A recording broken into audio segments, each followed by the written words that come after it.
উনি এখানে কি করছেন?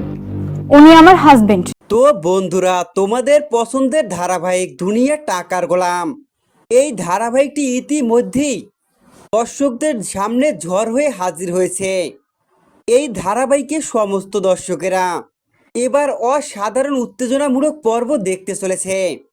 গোলাম যে তার স্মৃতিশক্তি হারিয়ে ফেলেছে এটা তো জানতে পেরে গেছে ঋতুর দাদা।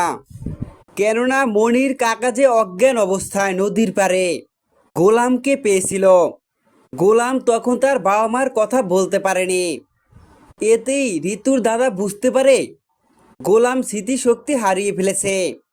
গোলাম যে শেরজাদ চৌধুরী, 1000 কোটি টাকার মালিক, এইটা জানতে পেরে ঋতুর দাদা নতুন ষড়যন্ত্রের জাল বনে এখানে গোলামের স্ত্রীও মাকে রাজি করে গোলামের কাছ থেকে সমস্ত সম্পত্তি লিখে নিতে। ঋতুর ভাইয়ের কথা মতোই গোলামের মা ও স্ত্রী গোলামের কাছ থেকে সমস্ত সম্পত্তি লিখে নিলে তখনই ফাতেমাকে বিয়ে করার প্রস্তাব দেয় ঋতুর দাদা। এটা কিছুতেই মানতে পারে না ঋতুও তার মা।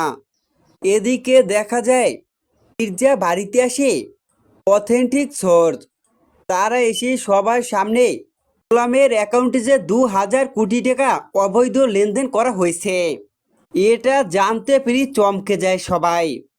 কেননা যে গোলাম মির্জা বাড়ির কাজের লোক, আর অ্যাকাউন্ট থেকে যে এত কোটি টাকা কিভাবে লেনদেন করা হলো এটাই বুঝতে পারছে না মির্জা বাড়ির কেউ। দেখা যায় ঋতুর বাবা বুঝতে পারে গোলামের ভিতরে কিছু একটা রয়েছে, গোলাম তার আসল পরিচয় সবার কাছ থেকে লুকাচ্ছে।